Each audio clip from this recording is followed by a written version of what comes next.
Hello, welcome back to another week of the Multifaceted Athlete. I am so excited for you to listen to this episode or watch if you're on YouTube or Spotify.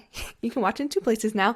But today I have another guest and I have Mason Coppi on the podcast today. I was so excited to have Mason on because he is just a ball of enthusiasm and it brought me so much joy just editing this podcast. So a little about Mason if you don't know him. He is a former NCAA D1 track and cross country runner who has now transitioned to being more of a hybrid road and sub-ultra trail runner. We talk a lot about sub-ultra trail distances and why they should be celebrated more than they are and why they're so fun. He has also competed on Team USA for the World Senior Mountain Running Team and was the 2023 Xterra Trail Marathon World Champion. So very good runner. Mason is amazing. He is also a coach who coaches athletes of a wide range of abilities and across a wide range of running events. So we cover so many different topics in this, the main one being about the excitement that he has around sub-ultra trail running. So if you're someone who feels like you constantly have to be going farther, this might be a great podcast for you. We talk a lot about the value in going back down in distance and trying to get faster. But we also talk about how he got into running. He hated it growing up, hated hiking, hated being outside, his journey to where he is now, a little bit about body image in male runners, which is always interesting to hear about. And yeah, I think you'll really enjoy this podcast and hopefully you'll get a lot of joy out of it as well. Without further ado, here's my conversation with Mason. All right, welcome back to another episode of the podcast. I'm so excited to have another guest on today. Mason is joining me. Mason, welcome to the podcast. Hello, I'm so happy to be here. I'm pretty excited. Yeah, it should be a good conversation just based on our pre-recording chat. Yeah, no, it was already fun. I'm like, oh shoot, did I use up all my good material there? No, I don't think so. In my limited exposure to you, it seems like you have plenty of material and plenty of enthusiasm. Enthusiasm I can do. Material, I don't know. Well, I guess let's start with how did you get into running? Because you ran in college and now you're like a really good runner, which we'll get into. But did you always like running? Did you do other sports as a kid? Tell me all about it. Yeah, so I kind of took a roundabout way to get to running. So one of the stories that my parents love telling, basically to make fun of me, is when we grew up on a canyon. I'm originally from Southern California. We grew up on this really nice canyon, beautiful hiking trails, beautiful trails and stuff like that. And so I think a lot of people think, oh, you grew up on having all access to this. You must have just, been doing it from a wee lad, you've been crushing it. I used to hate hiking. I hated hiking. My parents used to have to drag me out the door. I'd make it 100 feet and I'd be complaining. I'm like, I need a snack. I need water. I need a break. And I used to do this thing where I would just lay down on the floor, just middle of the floor and just do, my legs don't work. I can't go any further. So really I was a terror as a kid. So it took me a while to warm up to it. And I did do some sports before that. One of the main sports that I did was football, which if you can look at me, that didn't work out great long term. I was always the smallest kid on the team.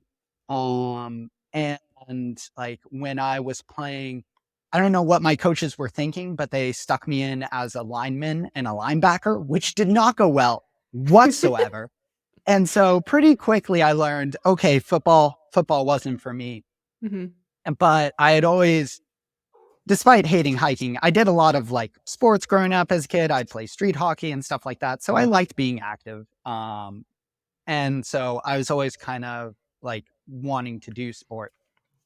Well, a couple of chain of events happened for me to want to do running. So first thing that happened was one day that my older brother was going for a run and I decided to come with him. And I actually was able to run faster than him. And that was the first thing I could ever beat him in.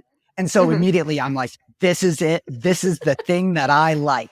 this is really fun. So that happened. And both my mom and stepdad were running at the time. They're doing like Oh. marathons. And so I knew running was a thing and something that you could be doing. Um, and so I started to kind of get into it. Well, then in middle school, my middle school used to do these like field days where they Yeah. called it like their little Olympics, and you had to qualify for it. And my 7th grade year, I did not qualify for it. I was too slow. I was not fast enough. Well, my older brother, who, by the way, I could beat in running at this point, had told me that he had made it all 3 years in middle school, and Mhm. he held that over my head constantly. So I got rather upset. And so I basically spent a whole year, like, after that training so I could, like, make this, like, silly Olympic thing. And just kind of through the process of doing that, I ended up figuring out that this is something I really enjoy doing. I had a lot of fun with it. I could do it with my parents. I do a lot of my runs with my mom when I was first starting out. Hmm. Um, and I really enjoyed it. I like the simplicity of it. I liked getting outside in nature, which is kind of crazy thinking about how I used to feel about nature, but Mhm. um, I started really liking it. And then I ended up going to a high school that had a really good historic program. Um, by the time I had gotten there, the coach had been there for like 40 years, and he Wow. had coached like state championship teams, state championship runners, and also a lot of like nationally competitive like teams and stuff like that. And so I got into that program. It also helped that I also came in with this other guy who was way faster than me. Like he used to absolutely destroy me, and like was beating me in races by like a minute, 2 minutes. But that really motivated me, and we ended up becoming really good friends. And we're still really good friends to this day. We ended up going to college together, which was at Furman University in South Carolina. Um, and yeah, I continued running all throughout college. It was a Division I school, so it was pretty high performance and pretty intense training. Um, I think at the end of my time there, though, I did start getting a little burnt out Mhm. on the type of competitive running I had been doing, and it was kind of losing the fun aspect of things like that I had when I first started that I really enjoyed. Um, and it was around the time of like my senior year, I started to hear more about this trail running thing. And just hearing about that and like learning more about it, that really called to me because I was at my happiest like on trails. And that's kind of what I decided I want to be doing. And so as soon as I graduated college, that's kind of where I shifted my focus. Nice. This is a stupid question. Is trail running big in South Carolina? Trail running, well, so it's not huge in South Carolina. There are a few races, Okay. particularly more in well, so it's more in North Carolina. North Carolina Mm. has a pretty good trail scene. I wasn't really participating in any of that in college at all. It was more like me seeing it from afar. There was a lot of trail racing back home. I had a lot of friends who were into that, and then just like seeing it through social media and just seeing what people were doing. And then also around this time, um, I was seeing a lot of NCAA athletes shifting to trails. So, like, Mm. one of the people that I saw doing that was Grayson Murphy, and just seeing Yeah. Grayson Murphy go from like being really like legit in the NCAA to doing this trail running thing, I was like, oh, that's really cool. That's like something I want to be doing. Yeah, I feel like I've seen a lot of D1 runners. I was a D1 runner too, and I obviously shifted to trail running in my adulthood. I think it's a common pipeline. Just I didn't get burnt out in college. I only ran 2 years, so that was like really helpful in not getting Hmm. burnt out. But a lot of my peers did get burnt out, and a lot of them stopped running. But I've seen a lot of people shift to trail running, I think, because it just removes a lot of expectations and it's just like completely shakes things up. Oh yeah, absolutely. I mean, it's it's similar. I think there's a lot of crossover between like NCAA running, and I think that's why you see so many NCAA runners Hmm. being really successful on the trails. But it's just, at least in my opinion, it's just so much more fun. Like, Yeah. like, okay, which would you rather do? Like run up a mountain, get amazing views, or just run around a rubber track a couple of times? It's like both are cool. Both are cool. And I think both are awesome and do what you love.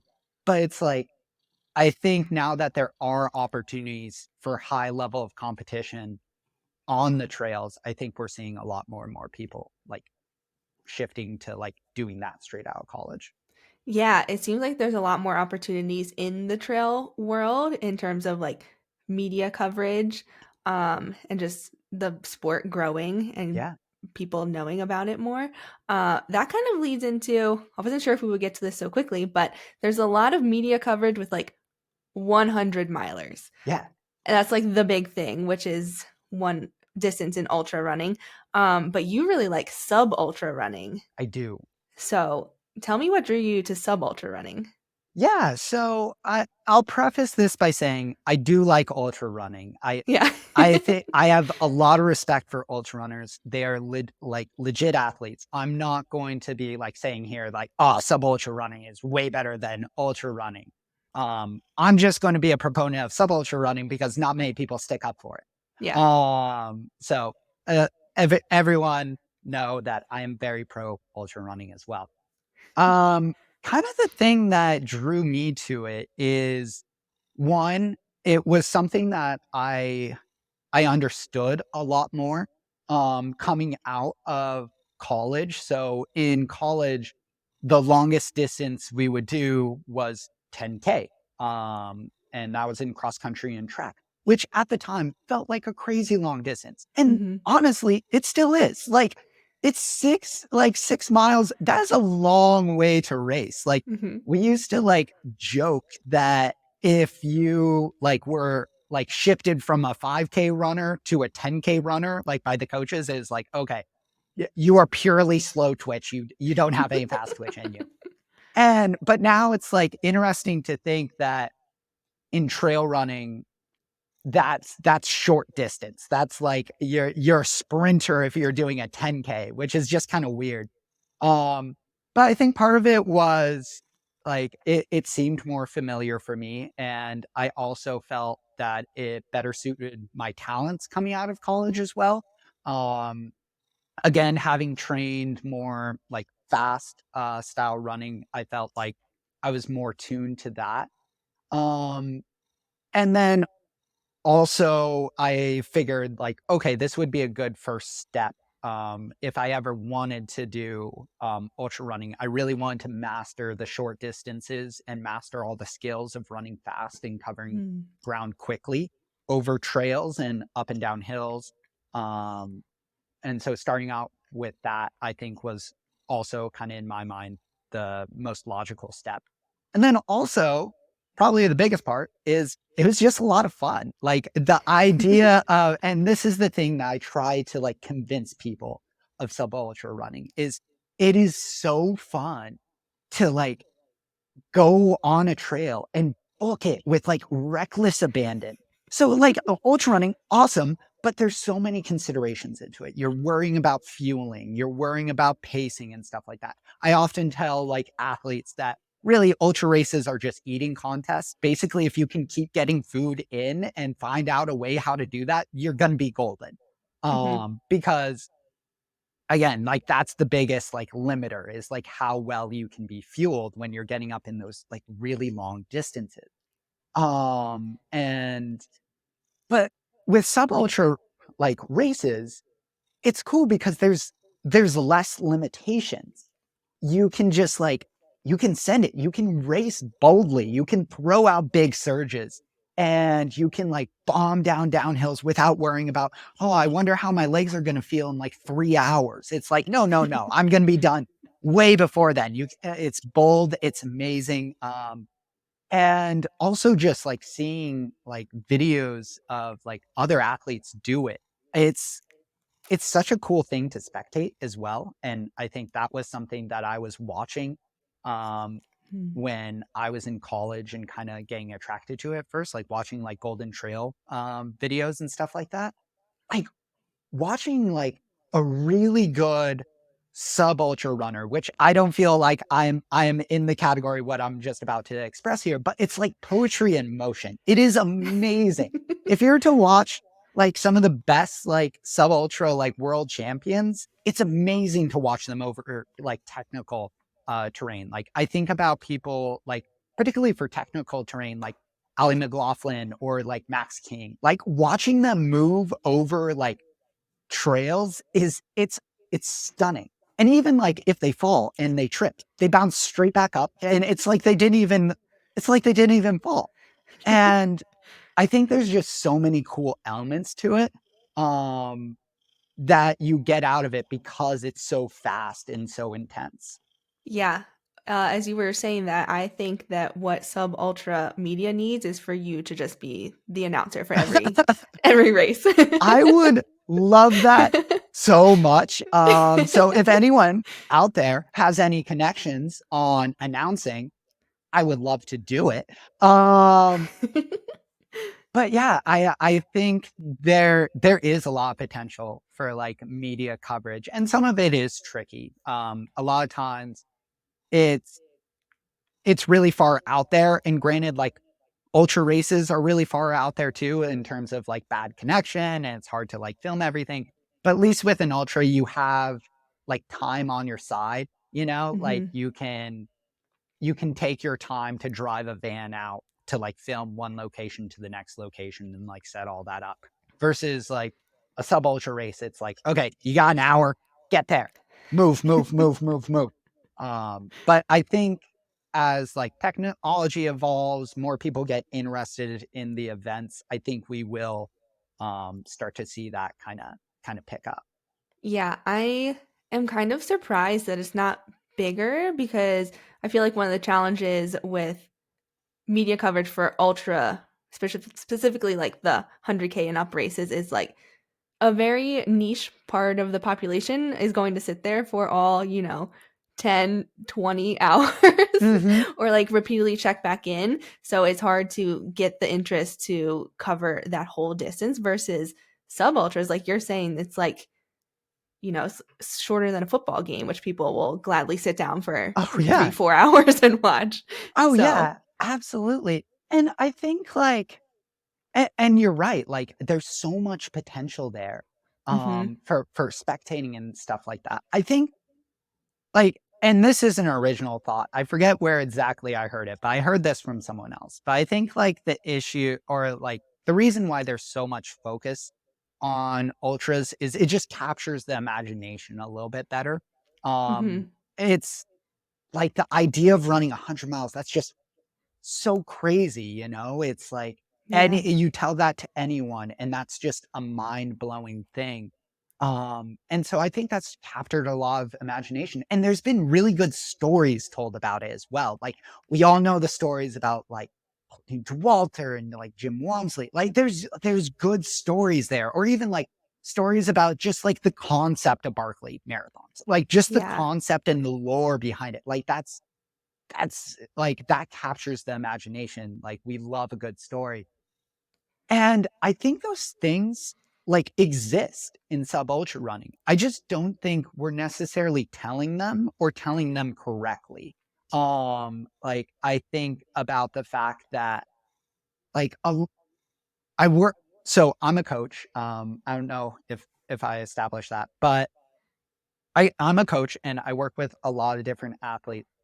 And I would say the vast majority are much more interested in ultra style goals. I work with a lot of trail athletes more. And I think that's a lot of the reason that like captures their imagination. And they see that as like their next big step. It's like, okay, I've done a 50 mile. Now I want to do a 100 mile, which again, I Hmm. think is awesome. I, I think their goals are great. And I think that is a good goal to have. I just don't see as many people doing a shorter event and then being like, oh, I wonder if I can like make this faster, or how can I make this more intense and stuff like that. And again, I think that like ultra goals are great, but I also think those like getting faster at these shorter distance is also really awesome. Hmm. And I just want to see more people getting excited about that, and more people talking about like, oh, this is a really exciting thing. And so that's another thing that I think needs to change, is just how we generally talk about sub ultra races, and like kind of tell the stories of them. Yeah, and I think it's really similar to road running because a lot of people will just keep upping the distance until you get to the marathon, and that's kind of the pinnacle of road running. But it's much more rare for someone to like go back to the 5K and try to be faster. I think, especially because in the general population, it's like 5K is so short. Why do you need to train for that? But it's like, no, no. Training for speed is actually really, really hard. And it's not just like, yeah, I'm going to go run a 5K tomorrow. Like, yeah, we can do that. But I'm going to go run a 5K and be redlining the whole time is very different. And then like targeting a time goal, especially like 5K, 10K half marathon, so hard. Oh yeah, absolutely. And that's another thing I try to tell people. Like I've done multiple mountain races. I've done multiple mountain marathons. I've done a 50K. And to this day, the hardest, well, so the hardest race that, or hardest event I've ever done in general, I would say is the 800 meters on the track. Oh, That I believe is, it is it. so hard. And like, if you think about it physiologically, it kind of makes sense because it's in this gray area in between aerobic and anaerobic, right at that like Hmm. 2-ish minute mark. But oh my gosh, if you want to experience like something incredibly hard, train and like hammer an 800, and it'll be like, okay, I can do 100 miles any day. Like, it is brutal. It's such a tough event. Or like the next hardest race that I can think of is like um I did a cross country race at Oklahoma State for my senior Hmm. year for nationals. And that was Ooh. the hardest race I've ever done by far. And like, you see these races of like NCAA athletes, these are amazing athletes. These are amazing runners. And you're seeing them crawl across the finish line. I think it was Cooper Tier. There was this really famous video of him crawling across the finish line at nationals. He is Olympic caliber athlete. And he's crawling across the finish line of this like 10K race. It's like, that should show you like how hard short distances can be. And I think that's really cool. Yeah, I agree. And I like to remind athletes who like keep thinking they need to go up in distance, like one, there's no need if you're not interested. And Hmm. two, sometimes they will get a little burnt out because you get into higher volume training to go farther usually. And I'm like, we can go back down in distance and make training a little more sustainable, add more intensity, and like just shake things up. And that can help a lot. And a lot of people like that.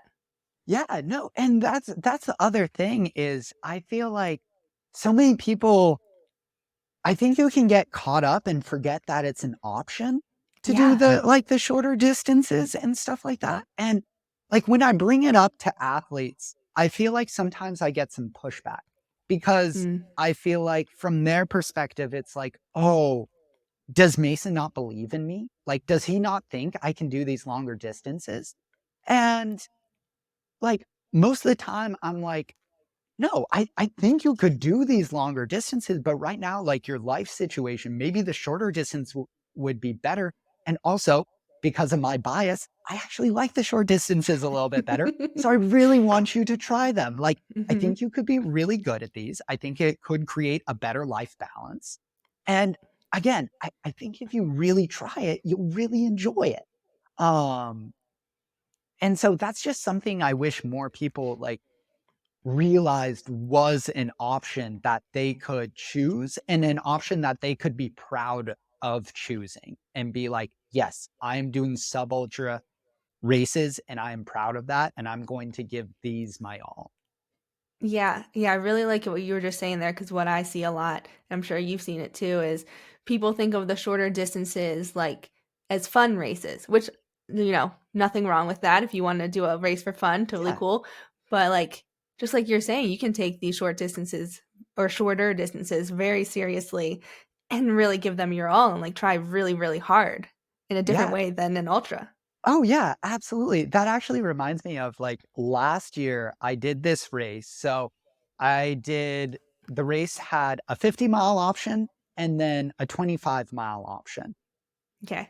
And I did the 25-mile one because that's what I like.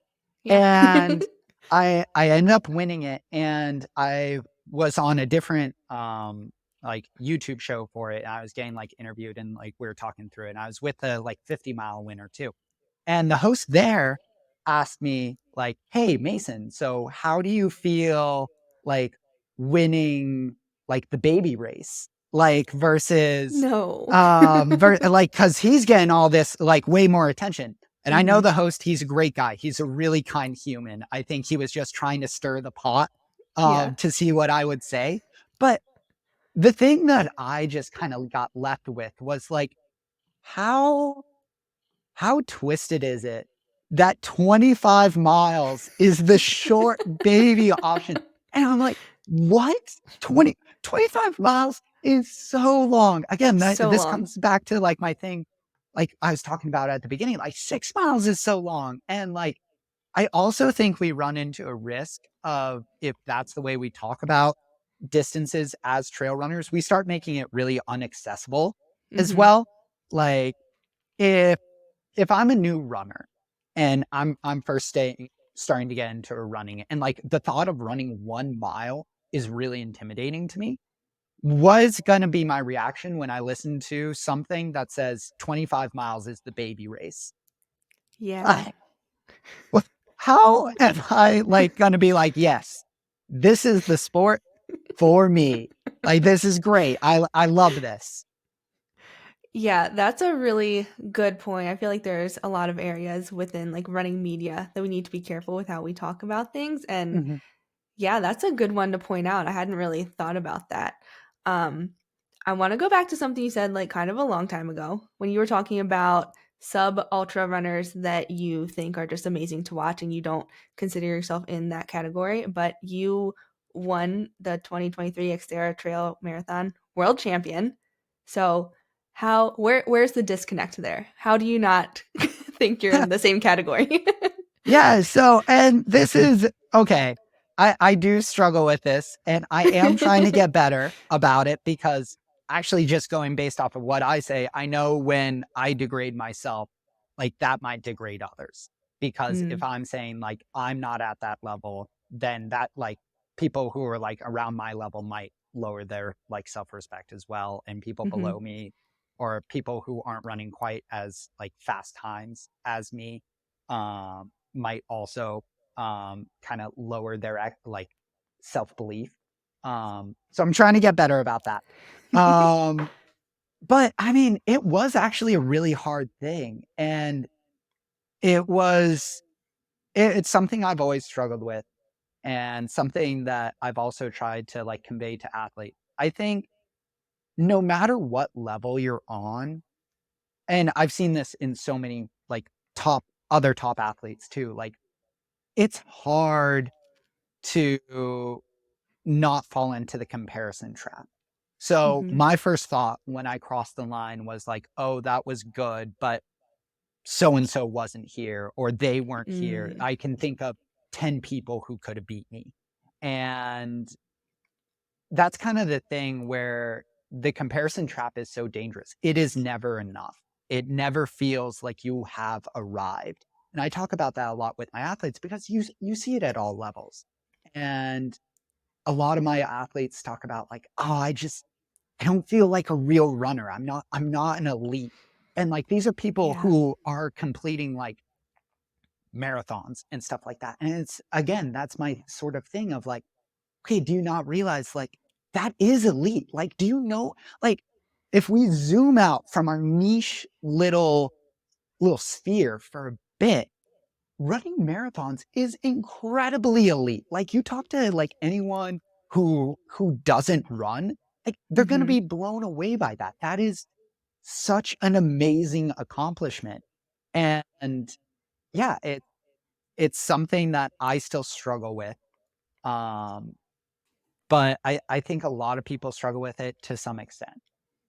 Yeah, I would agree. And that what you were just saying reminded me of last year I was training for a 50 miler and I was texting one of my friends about my long runs, I think. And I probably said something flippant like, oh, yeah, I'm just running like 20 miles or something. And she responded, she was like, let's be careful not to normalize this. And I was like, that's a really good point. And especially like with the comparison trap and on social media, like who you decide to follow and the content you consume can really shape what you think is normal in the world. And ultra running is never normal in the world, Yeah. No, it is. or sub ultra running. Or yeah, any amount of running. It's like, it's crazy. I remember, I think I looked up like, because I was having one athlete in particular who like, was in a period of kind of being down on themselves. Mm. And they had just completed a marathon, and someone had said something really toxic to this person. Mm. And basically made like comments on their like body, um and that made my athlete not feel like an athlete or not feel like they were capable. And I ended up saying to this person like, hey, you ran a marathon, and like less than like 1%, I think I ended up looking up and like doing the math, like less than 1% of the world population like runs a marathon a year. Hmm. You are in the top 1% of athleticism. It's true. Like, you're amazing. Like, you're an amazing athlete. Like, it's just, yeah. And so, like, it's just kind of wild. Like, yeah, I mean, it's kind of wild how we get down on ourselves for things Hmm. because we get so, like, kind of in our little spheres. But, like, yeah, if you zoom out, it's like truly wild and amazing. Yeah. Yeah. Okay, this brings up a question that I did not anticipate asking you, but I'm curious for a lot of, so I primarily work with female runners. And a lot of conversations that come up are like, oh, I don't feel like I look like a runner. And I'm curious if you've ever dealt like with that as a man, because I don't really get many male perspectives in who I work with and who I chat with a lot. Yeah, no, that's a great question. And I would say absolutely, 100%. And I think being on being on like being on teams like from Mm, like the um beginning of like high school, I'd say it is almost as prevalent on the men's side of things. Just like talking to, or like in my experience, seeing what's going on the men's team, talking to um, people on like women's team and stuff like that. I think it expresses itself differently. Like mm, no guy or guys tend to not want to admit that they have a body image issue, but mm, I think a lot of people did. And yeah. I would even go as far to say a lot of people exhibited disordered eating habits. I know I have, and I had to actually work on that a lot. It Mm, got really bad towards the end of my college like career. Um, and again, like I think the lie that a lot of guys tell themselves is this is for performance. This is mm, me showing that I am a dedicated athlete. And also because you're seeing so many of your like fellow teammates and like your coaches pushing that kind of like internal dialogue, it you convince yourself that this is normal. This is what it takes. Um and so yeah, I think that's definitely something that is prevalent um in male runners. It's just gets expressed a little bit differently. Um and there's a lot more, like, even I'm like hesitating here. Like, how much do I want to say? How Yeah. much do I want to like admit? Because like it is such a hard thing for like guys to talk about. Hmm. It seems like um I think there's also an issue of like it gets painted as a feminine problem. Yeah. And so again, like I try to be self-aware. I try to be like above like over masculinity and stuff like that. But like it still is. It's like ingrained from a young age and it's a hard thing to overcome. And so like even as I'm sitting here talking about it, it's like it's difficult. Um but yeah, I've definitely like struggled with that in the past, and to be honest, I still struggle with it. I think, and a lot of people talk about it when they're in recovery from um, eating disorders or just general disordered eating, that it's recovery isn't like a flip the switch, like I'm all better now. This is great. Yeah. It's there's a lot of gray area in it, and some days are easier than others, some days are harder than others.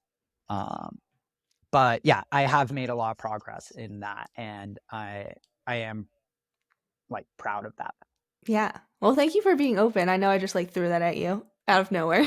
Yeah, you're good. You're good. You're good. No, it's a good thing. Again, like I said, it's a hard thing to talk about, Yeah. and but it's something worth talking about because it is so hard for so many people to talk about it. And I know like me saying this like here, it isn't a perfect conversation about it. But that's kind of why I ended up like diving into it, is being like, okay, you know what? I do need to like talk about these things. Yeah, yeah, and it's never going to be a perfect conversation. It's kind of what I've learned over the years. I'm not sure if I know we talked a bit before we scheduled this podcast, but in February, I did a whole series on like people who have dealt with eating disorders. And I started with like my own story. And that was the first time I'd ever really shared it in its entirety. Well, most of its entirety, most of the worst years, I should say. And yeah, just like you're saying, it's like really hard. I really wanted it to be quote unquote perfect, and it never would be. So, I really understand where you're coming from right now. Yeah, no, it's a difficult topic, and yeah, but it is good to talk about. Yeah.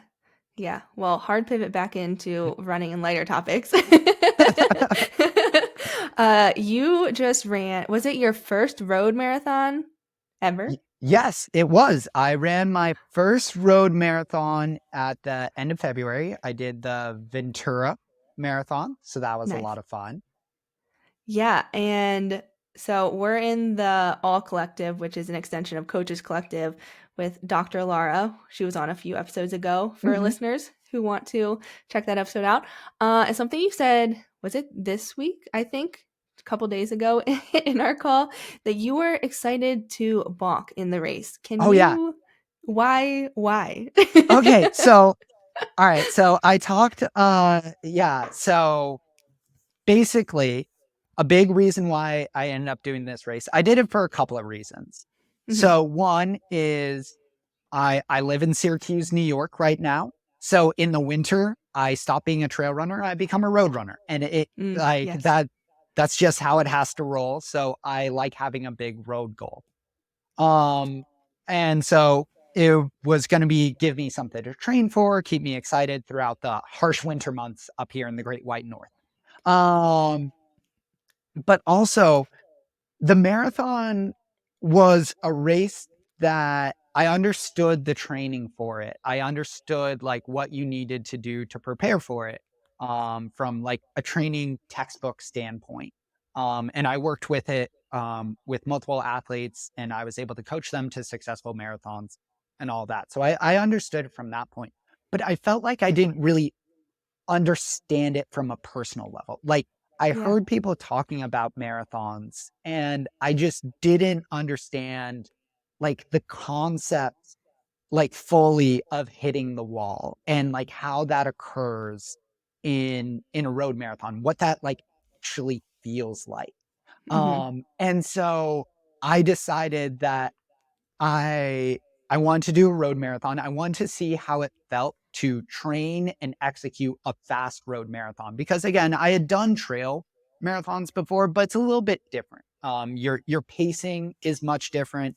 Like you're going from hammering up hills to kind of coasting down hills, and you can kind of recover aerobically.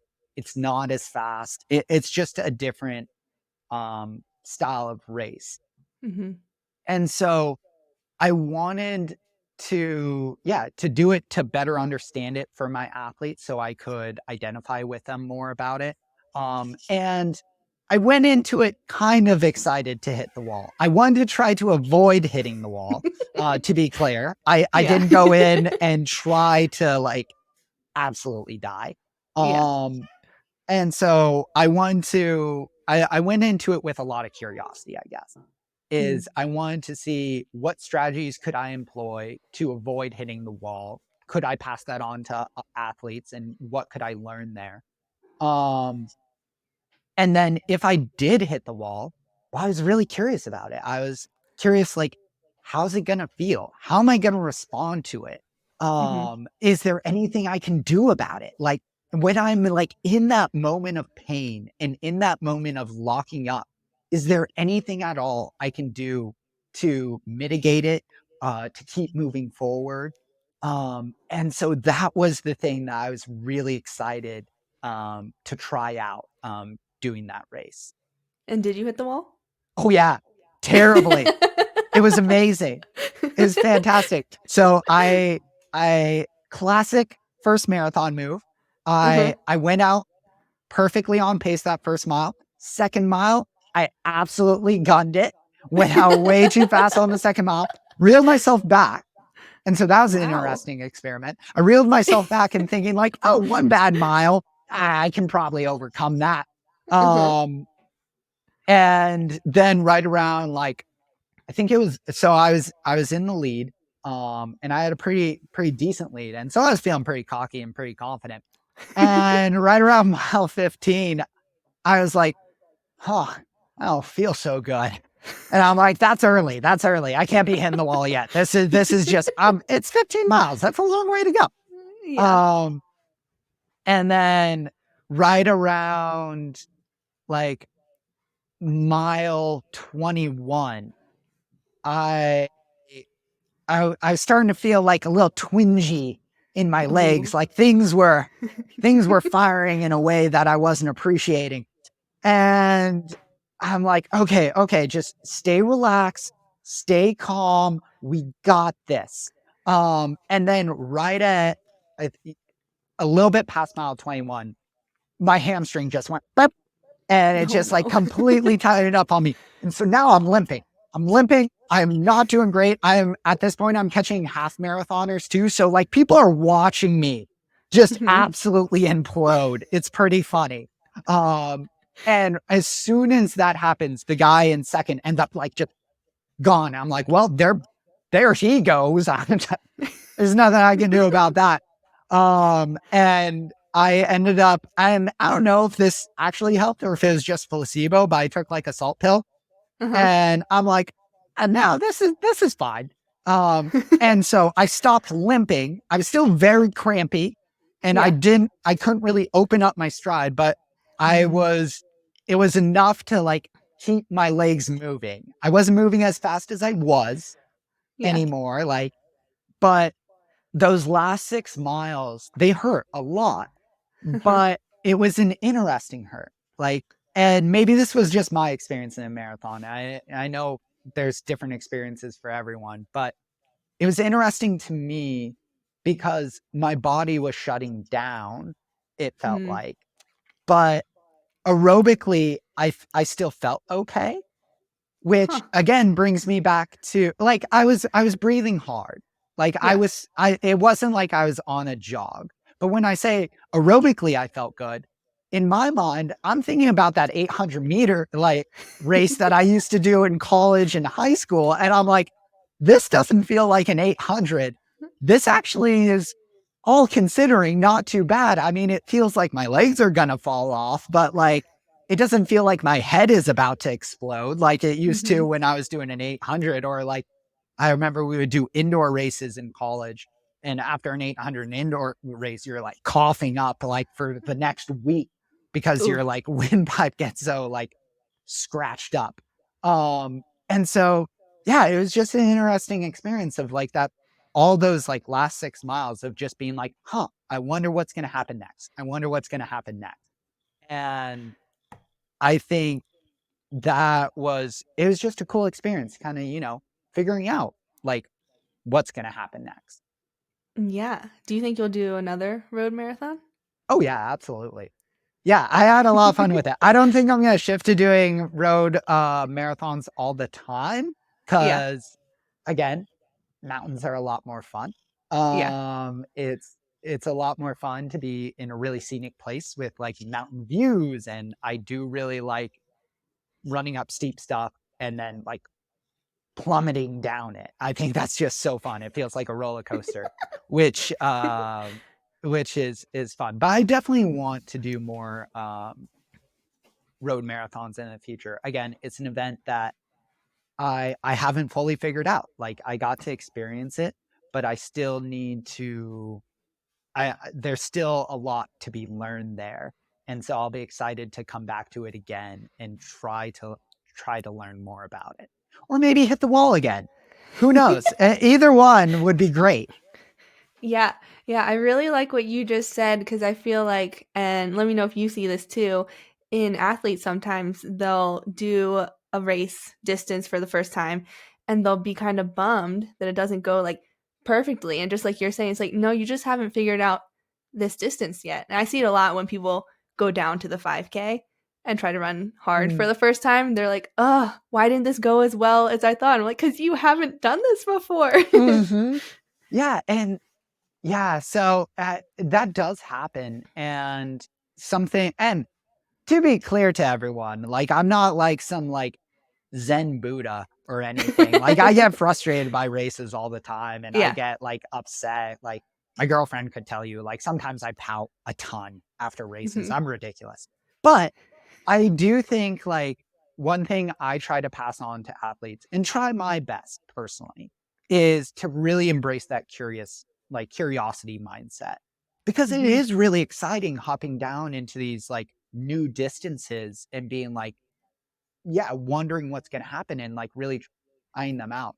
And the key to that though is like removing that self judgment. Like you can't Mhm. expect that it could go perfectly. It could be your dream like event and you could knock it out of the park on the first try. That's definitely within the realm of possibilities. Like go in Mhm. with that intention. Don't be like, I'm going to fail. But Yeah. like go in and being like, I wonder if I can succeed, or okay, what if I struggle? What is that going to feel like? Or what am I going to do in response to that? And I feel like and it's completely natural to have fear of the unknown or Yeah. fear of failure. And again, I have fear of failure. I have fear of the unknown.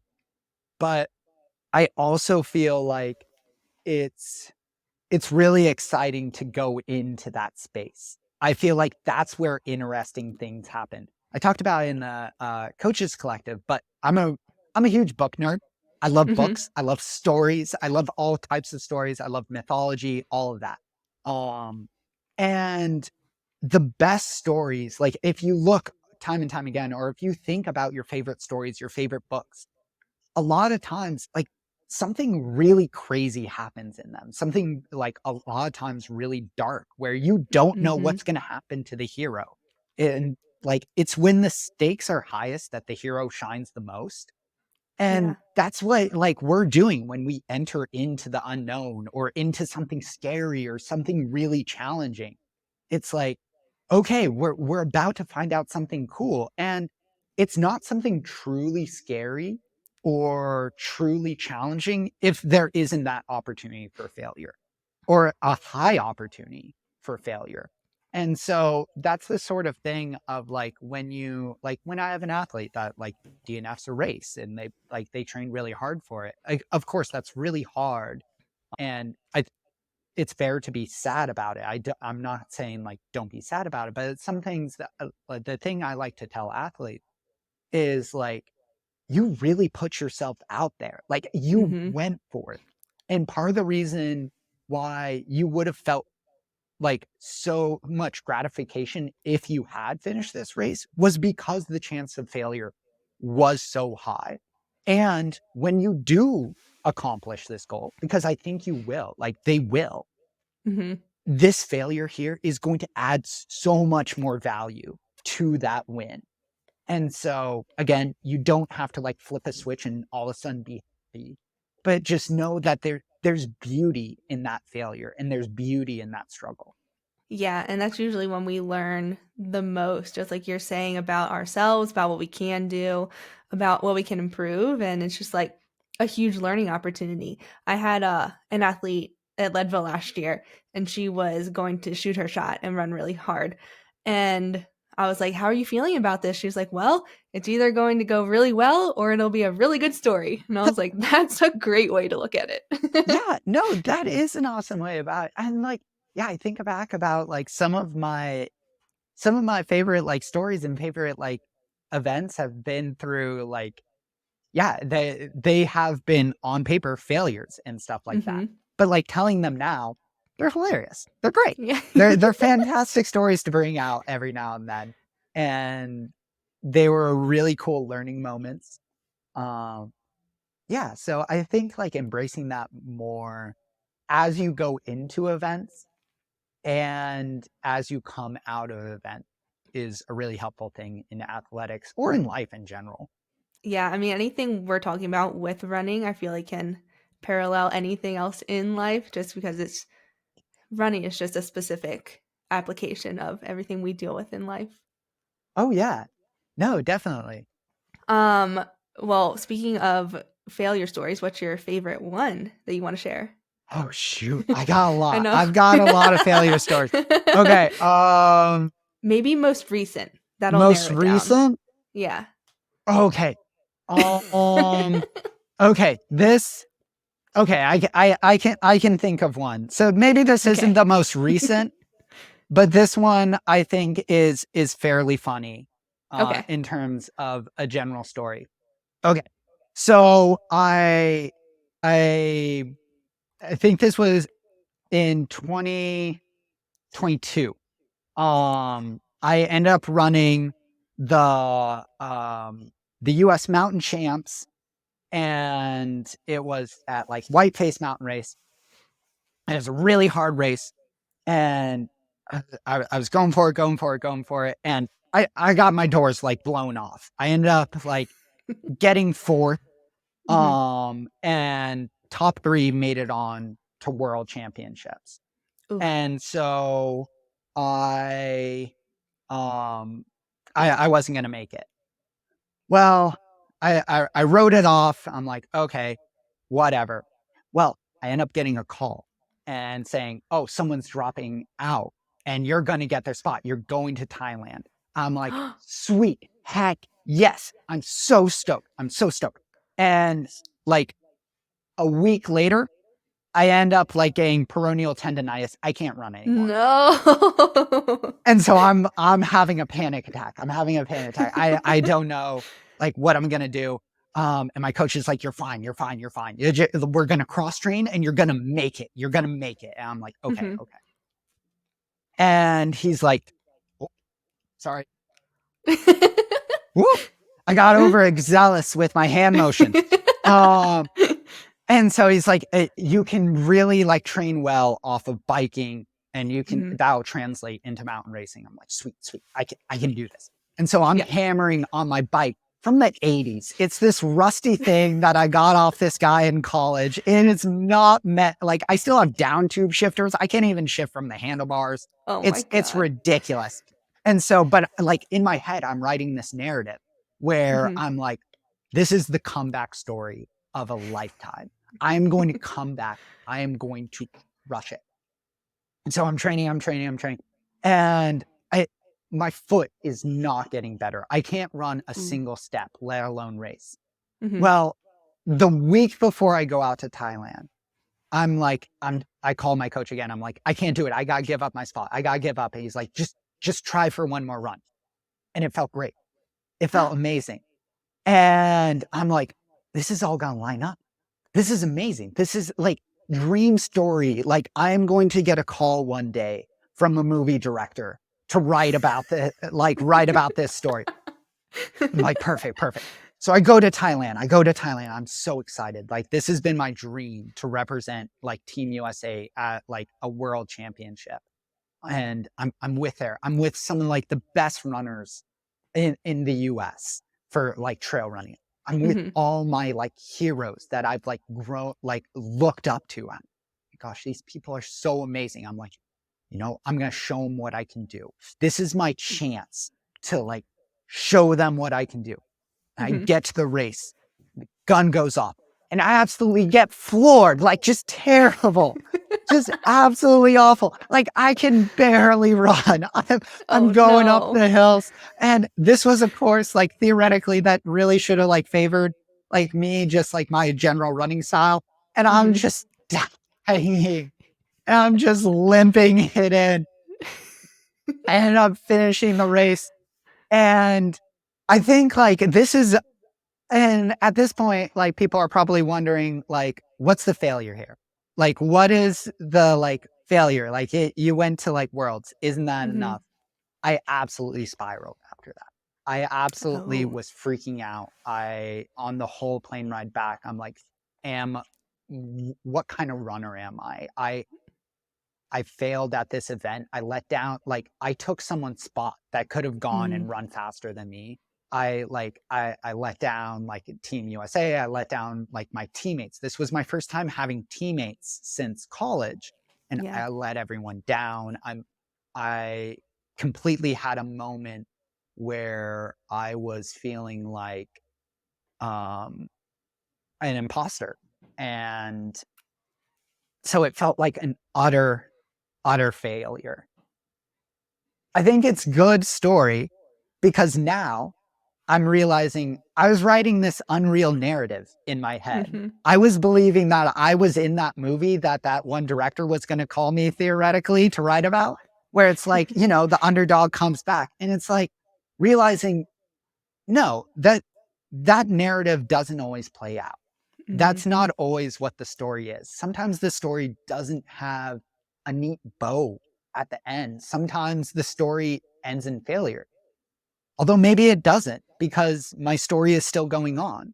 That was just a chapter, and it felt like a failure. It felt like a failed end to the story. But now I'm sitting here realizing, oh, that was just a chapter. And so that's my favorite like failure story. That's a really good story. Oh, thank you. I really like it's just a chapter, because like, just like you're saying, I feel like we can get caught up in like a comeback story or thinking about like what would happen in a movie, but like, just like you're saying, movies end, but hopefully our life doesn't end whenever we get to, eventually it will, but in whatever endeavor we are going after, like life goes on after that and we have to keep living. Yeah, no, absolutely. And that's like, even after successes, you can have that same feeling of like feeling bad about it. Like a lot of people talk about that coming out of the Olympics or Olympic gold medals. And it's like, you can't think of it as like a story with an end. It's going to keep on evolving. It's going to keep on shipping. It's going to keep on changing. Yeah. Do you have any good failure stories? Do I? My most recent one, I DNF'd at my 50 miler. It's not really like a great story, I don't think. I'm sure there's a great story in there. Well, it was the hardest race I've ever attempted. So it was the DC Peaks 50. Okay. Over in Salt Lake, and there's like 11 or 12,000 feet of gain in the whole race. Oh gosh. Yeah. And that sounds like a good story just right there. That's a fantastic tagline. Yeah, it was insane. I still don't know why I signed up, because before we get to the first aid station, first of all, the aid station is like 14 miles in, and you climb 6,000 feet. So it's like hours of being alone. Brutal. Yeah, it was so brutal. I highly underestimated that section. And we started at 5 a.m., so it was dark for like 2 hours. But that honestly wasn't too bad. It like split up the time nicely. Okay. But yeah, it was like up, and then you go down for a bit, and that was great until mile 20, and then you go up again, and then you go down this like heinous single track, and we were talking before this how I like uphill and I hate downhill. So I was passing people on the uphill, and then on that downhill, so many people passed me, and I was like, for sure, I'm the last person here. um, and yeah, it was like a trail. It was like a V. So like, you try and step on the sides, and my Mhm. shoes were like a little too loose, I think. So my feet are just sliding around in these shoes, just slamming. I lost my first toenail after this Oh, race, which was kind of exciting. Um, yeah, and then I couldn't see crew until mile 32, which was at the end of that downhill. And I get there, and my husband and friend are there, and I was just like, I don't want to do this anymore. But the next section was like 5 miles in flat. I could finally have a pacer, and my husband was going to pace me. So I was like, okay, worst thing, I'll just walk to this next aid station, and then like I can drop there if I want. And it's like 3 p.m. at this point. There's no shade, it's full sun, so hot, so exposed. And every time my husband would be like, "You want to run now?" I'd be like, "No." I was just like, "Can we just walk?" And then my foot started hurting, and that's really like the biggest driver of why I dropped after that aid station. But I came in, and my friend was going to pace me for the last 16 miles. And I was like, "Will you hate me if I don't continue? Because I don't think I can do another 16 miles." She was like, "No, it's fine." And I was like, "I just want ice cream." And then I got into that aid station, and like the volunteers were like, "What do you need?" And I was like, "I just need to drop." And they were like, "Are you sure?" And I was like, "Yeah, like don't try to convince me. Like I'm done." But the funny thing is I didn't view it as a failure, but like I opened my phone and there were live trackers. So many people had texted me and they're like, "I'm so sorry. I don't know what happened. I hope you're okay." And I was like, "I'm fine. I just decided to stop." Like it yeah. was my choice. Like nothing really happened. I mean, my foot did hurt and like I did have a foot injury after that. So like probably a good choice, but in the moment didn't really know fully. But yeah. Oh, yeah. I mean, definitely. And that's a fantastic story. Like, I feel like, I don't know, like, of course, like DNFs, they're not fun. Yeah. And it's not like, it's not like the outcome you're like rooting for. But it's also Mm-hmm. kind of a cool like outcome if you like think about it. Cause like you pushed your body to the limit. And like Yeah. that's like how DNFs work. Like you DNF like when you have reached a limit. And Mm-hmm. how cool is that? Like how many people actually go to their limits? Like It's most true. people aren't willing to do that. Like most people like and this is like people in life or other runners like as well. It's like you play it so safe, Yeah. and like you're not willing to do an event where like there is that opportunity like to not finish. And so I don't know. I always think like DNFs are cool, um, Yeah. because of that reason. Yeah. I don't think that DNFs they obviously have a bad rep. And I think we do a disservice to DNFs. I don't obviously ascribe to the death before DNF Oh no, mantra. No, I think that's just stupid and very like old school. But yeah, I mean, there's nothing wrong with the DNF. And like, I learned so much in that race. And just like you're saying, like, a lot of people, myself included, previous years wouldn't have even signed up and tried a race like that intimidating. So that's a yeah. win in and of itself. Oh, absolutely. And yeah, I feel like yeah, doing like scary events like that is like the area that you want to operate in. Yeah. Yeah. So while we wrap up, what is coming next for you? What races do you have on the calendar or events that you're excited about? Yeah, so I've got a lot of fun stuff as we're heading into summer. Yeah. So my next race is going to be um the Cherry Blossom 10 miler, which is Ooh. my final road race. So I'm just pretending to be a road runner for one more race this season. Nice. Pretending to like be a road runner for that one. Yeah. Then I will be doing the Broken Arrow 46K, which is Ooh. my scary event for the year. Nice. I think that has 9,000 feet, so not quite at 1,100, but pretty compact right in there.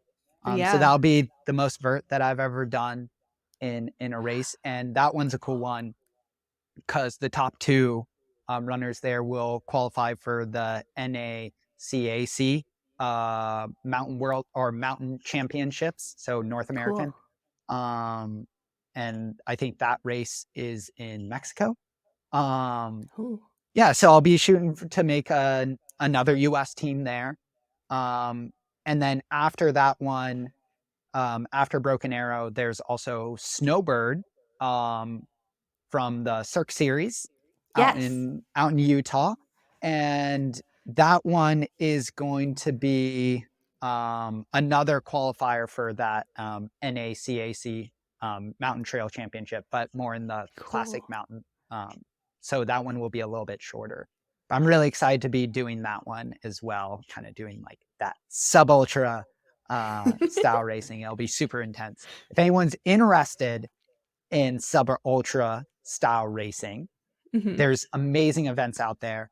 Yeah. On Cirque Series is a great place to look at. Golden Trail Series. If you're in the East Coast, looking up 603 Endurance, they put on a Oh. lot of amazing events. They do ultras as well, but they have some amazing sub ultra mountain races that I highly recommend checking out. Yeah, so those are kind of the events that I'm really excited for. How about you? You have anything coming up? Yeah, I've got, well, before I tell you what I've got coming up, anyone in Colorado, we have a Cirque Series event in A Basin in September. Highly recommend. I'll Very be fun. doing that one too. Nice. I've done it a couple years. One year it was on my birthday, so like obviously I had to do it. Absolutely. But this year I'm doing 8 miler at the Valkyrie Trail Race in Colorado Springs in May.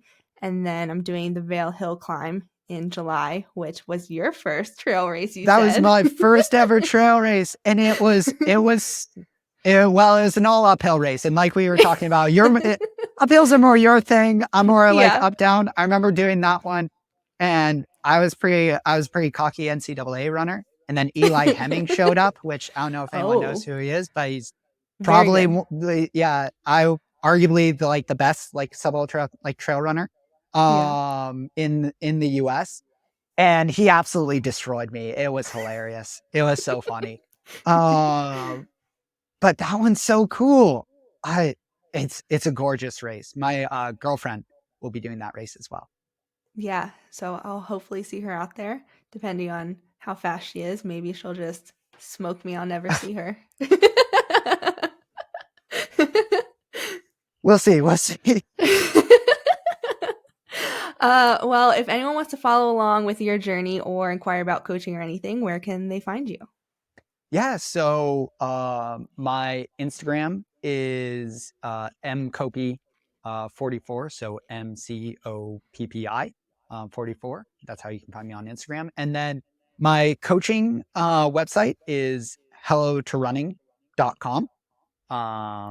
And on there, you can find out more information about my coaching philosophies, general like pricing, and then that also has contact information if you want to reach out about coaching. Perfect. Well, I'll link both of those. But thank you so much, Mason, for coming on. I feel like I could just talk to you all day, and we have talked for quite a bit, but this was so fun. I love this. This was great. Yeah, the best podcast episodes are just conversations, I feel like. So, Oh, yeah. It's so much fun. yeah, it was so much fun.